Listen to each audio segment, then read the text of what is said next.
Hey everybody, here is our next lecture in our series on Chapter 22, Lesson 2. This segment we're going to be talking about political ideology. This YouTube video here, which you can access by going to our regular slides, is a really nice explanation of what I'm about to tell you now, and it actually goes beyond what I explain. It's really interesting. All right, so let's talk about what ideology is. The party you vote for doesn't always come down to just the issues. Really, it has to do with your political ideology. An ideology is a set of beliefs, and your political ideology is your general set of ideas of how government should work. So we're asking questions about like how you identify. Are you a conservative, a liberal, libertarian, radical, right wing, left wing? Like there's so many labels. Let's take a look at them. First, we gotta look at where we get our political ideology. This is through a process called political socialization. Political socialization is the way that you develop your political ideas. You should remember John Locke, right? One of our super awesome Enlightenment thinkers. He had this idea of the tabula rasa, that human beings are born blank, right? We're blank slates, and we create our worldview through experience. That's very in line with this modern theory of political socialization.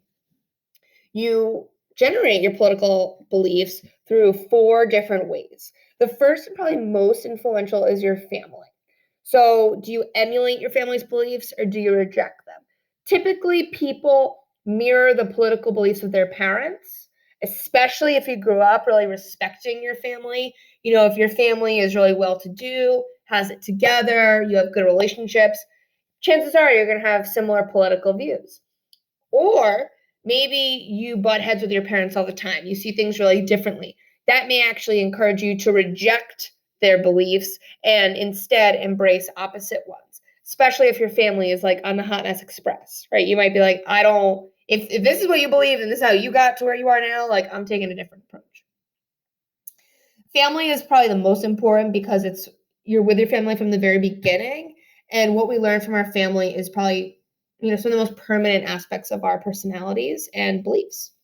The next are your social groups. So this is looking at how your race, gender, religion, your ethnicity, your social, economic class status, how all of those influence your ideology. Depending on what you look like, how you practice religion, if you do or don't, what your bank account says, that will also influence your political beliefs. Third, we have education. This is what you guys are doing right now.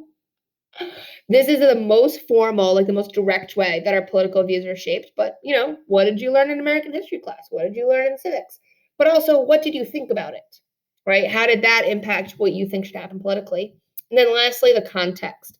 This is about, what's going on in America when you're alive. So I know for me, my political context is that I was being politically socialized when 9/11 occurred, as the internet was just taking over. I mean, I remember getting this like huge honkin' Gateway 2000 desktop for it was like a family gift around like my 10th birthday. That was a really big deal, like growing up in the age of the internet.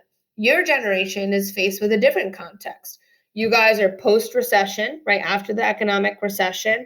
You're in the era of social media. We're more globally connected than ever. And issues such as equality rights and climate change are also very much more at the forefront of our political discussions than they were for me growing up. So this is about where we get our political ideology. So I want to show you a couple images of like political spectrums. This one is cool because it places democracy within left-wing and right-wing dictatorships. So our democracy is that sweet spot in the middle.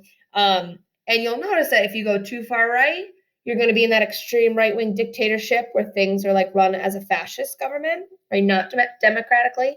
But similarly, if you go way too far left, you also have extreme left-wing.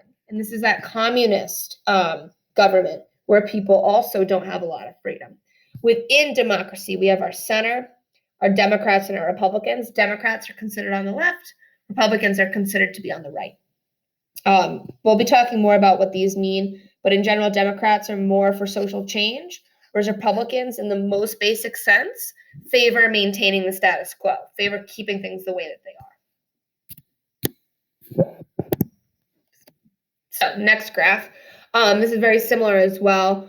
We have our political spectrum in terms of left, center, right. This graph is just showing you socialism as well is going to be on that left. I think it's just a nice different way of looking at it. We also will talk about how blue came to be associated with left and right came to be associated with red. So I want to talk about some terms here. Conservative and liberal. I think that this might be one of the most important things that you learn this year is what these terms actually mean. These are terms that are thrown around like crazy. People basically just use conservative now to mean Republican. And people basically use liberal to mean Democrat. And even though typically Republicans are more conservative and Democrats are more liberal, we have to be careful because these terms do not mean the other, okay? What does conservative mean? I want you to think about what the word conserve means, right? Conserve means to save or preserve something the way it is. So if your political ideology is overall conservative, you want to keep things the way that they are. You don't want government to be making all kinds of changes. You want to keep in place the social structures of society. Conserve, keep it the way it is. On the other hand, with liberal, this is the opposite. Liberals believe that government should take action to change political, economic, and ideological policies that are thought to be unfair.